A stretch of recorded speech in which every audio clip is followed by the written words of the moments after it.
नमस्कार दोस्तों, आपका हमारे चैनल पर स्वागत है। इस वीडियो में हम बात करेंगे देश विदेश की बड़ी खबरों के बारे में। चलिए शुरू करते हैं इस वीडियो को। मोदी बोले 10 साल में ग्लोबल इकोनॉमी 35% बढ़ी। प्रधानमंत्री नरेंद्र मोदी ने शनिवार को नई दिल्ली में एंटी वर्ल्ड लिटरेस फोरस को संबोधित किया। इस दौरान पीएम मोदी ने कहा कि जब लोकसभा चुनाव के नतीजे आए थे तो मैंने कहा था कि तीसरे कार्यकाल में हमारी सरकार 3 गुना तेजी से काम करेगी। मैं आपको विश्वास दिलाता हूं कि अब इरादे और मजबूत हैं और देश के हर नागरिक की तरह सरकार भी उम्मीद और विश्वास से भरी हुई है। शिवाजी मूर्ति गिरने के खिलाफ महाराष्ट्र विकास अघाड़ी का प्रोटेस्ट। महाराष्ट्र के कोल्हापुर में छत्रपति शिवाजी महाराज की मूर्ति गिरने के विरोध में आज रविवार को महाविकास अघाड़ी मुंबई में प्रदर्शन कर रही है। इसे जोड़े मारो आंदोलन नाम दिया गया है। एमवीए ने साउथ मुंबई के हुतात्मा चौक से गेटवे ऑफ इंडिया तक पैदल मार्च निकाला। इसमें उद्धव ठाकरे, आदित्य ठाकरे, शरद पवार, सुप्रिया सुले, नाना पटोले समेत एमवीए की तीनों पार्टियों के बड़े नेता शामिल हैं। पूर्व मंत्री वीरेंद्र सिंह ने उचाना में खोला कांग्रेस कार्यालय। हरियाणा के जींद के उचाना में रविवार को रजवाड़ा रोड पर कांग्रेस कार्यालय का उद्घाटन किया गया। पूर्व केंद्रीय मंत्री चौधरी वीरेंद्र सिंह, पूर्व विधायक प्रेमलता सिंह व पूर्व सांसद ब्रिजेंद्र सिंह इसमें शामिल हुए। इस मौके पर कार्यकर्ताओं की भीड़ उमड़ी थी। वीरेंद्र सिंह भीड़ से ही एक कार्यकर्ता को अपने साथ आगे लाए और उसी के हाथ रिबन कटवाया। सीएम सैनी ने फिर अध्यक्ष बड़ोली पर निशाना साधा। हरियाणा सीएम नयाब सैनी ने एक बार फिर करनाल सीट से चुनाव लड़ने या न लड़ने को लेकर अपनी ही पार्टी बीजेपी के प्रदेश अध्यक्ष मोहन लाल बड़ोली को निशाने पर लिया। चंडीगढ़ में प्रेस कॉन्फ्रेंस में सैनी ने कहा कि मैं करनाल से विधायक हूं। मैं यह दावा भी नहीं कर सकता कि मैं यहां से चुनाव लड़ूंगा। हरियाणा में बगावत पर उतरी एनडीए की सहयोगी आरपीआई। हरियाणा में एनडीए की सहयोगी रिपब्लिक पार्टी ऑफ इंडिया बगावत पर उतर आई है। विधानसभा चुनाव में 2 रिजर्व सीटों की मांग की है। सीटें नहीं मिलने पर सूबे की 10 विधानसभाओं में प्रत्याशी उतारने की चेतावनी दी है। जो 2 रिजर्व सीटें मांगी गई है उनमें मुलाना और नीलोखेड़ी शामिल है। इन दोनों सीटों पर उनके उम्मीदवार गठबंधन में चुनाव लड़ सकते हैं। शाह का हरियाणा दौरा रद्द, बीजेपी पोस्टर से चेहरा गायब। विधानसभा चुनाव की तारीख बदलने के साथ ही केंद्रीय गृह मंत्री अमित शाह का हरियाणा दौरा रद्द हो गया।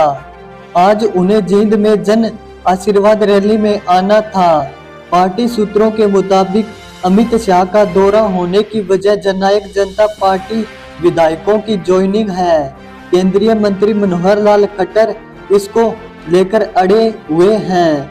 वहीं अमित शाह चुनाव के बीच बाहरी नेताओं की पार्टी में एंट्री नहीं चाहते। हरियाणा चुनाव की तारीख बदली। हरियाणा में अब 1 अक्टूबर को 90 विधानसभा सीटों के लिए वोटिंग नहीं होगी। शनिवार शाम को चुनाव आयोग ने वोटिंग की तारीख बदलकर 5 अक्टूबर कर दी। रिजल्ट भी 4 अक्टूबर की बजाय 8 अक्टूबर को आएगा।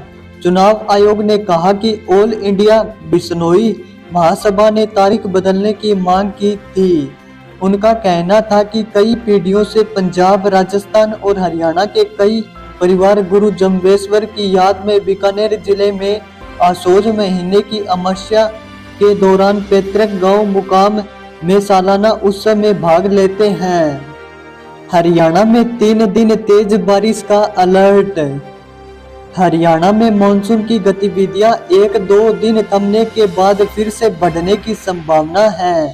हरियाणा में सोमवार से मौसम फिर बदलेगा और मानसूनी हवाएं फिर एक्टिव होने से 2 से 5 सितंबर के बीच प्रदेश के ज्यादातर इलाकों में अच्छी बारिश होने के संकेत हैं। वहीं अब तक के आंकड़ों पर गौर करें तो अब भी प्रदेश का मानसून कोटा पूरा नहीं हुआ है। हरियाणा में 24 साल बाद ऐसा हुआ है कि अगस्त माह में सामान्य से 26% ज्यादा बारिश हुई है। बीजेपी उम्मीदवारों की पहली लिस्ट आज आ सकती है। हरियाणा में 90 सीटों पर हो रहे विधानसभा चुनाव के लिए बीजेपी के उम्मीदवारों की पहली लिस्ट आज जारी हो सकती है। इसमें 20 नाम शामिल हो सकते हैं, जिसमें पार्टी के बड़े दिग्गज चेहरे शामिल होंगे। गुरुवार रात को बीजेपी की केंद्रीय चुनाव समिति की मीटिंग में 55 नामों पर सहमति बन गई थी। हालांकि बचे 35 नामों के लिए कल फिर मीटिंग होगी। कुरुक्षेत्र में 2 कारों की टक्कर में महिला की मौत। हरियाणा के कुरुक्षेत्र के पिहोवा के गांव टिकरी के पास बीती रात नेशनल हाईवे 152 डी बड़ा दर्दनाक सड़क हादसा हो गया।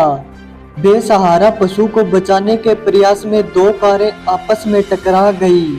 इसमें एक महिला की हुई मौत हो गई। अन्य 10 व्यक्ति गंभीर रूप से घायल हो गए। घायलों को पिहोवा अस्पताल में इलाज के लिए दाखिल करवाया गया। हरियाणा चुनाव कैंडिडेट सर्वे रिजल्ट। हरियाणा में विधानसभा चुनाव की गहमाग हमी पूरे जोरों पर है। इसी के बीच दैनिक भास्कर ऐप पर 23 अगस्त से 27 अगस्त तक कैंडिडेट सर्वे किया गया। हरियाणा में विधानसभा चुनाव की तैयारी पूरे जोरों पर है। हरियाणा में कांग्रेस के 18 टिकट फाइनल। कांग्रेस पार्टी ने टिकट दावेदारों की मारामारी के बीच हरियाणा विधानसभा चुनाव के लिए 90 सीटों में से 18 पर अपनी टिकटें फाइनल कर ली है। इसमें 9 सीटिंग विधायक है। पार्टी ने जिन 14 सीटों पर सिंगल नाम का पैनल बनाया है, उनमें से 13 पर पुराने चेहरों पर भरोसा जताया गया है। इन्होंने 2019 का चुनाव भी लड़ा था। एक सीट पर नए चेहरे का नाम रखा गया है। बीजेपी की जींद रैली, 2 जेजेपी विधायक पार्टी में शामिल। हरियाणा चुनाव के बीच जननायक जनता पार्टी को बड़ा झटका लगा है।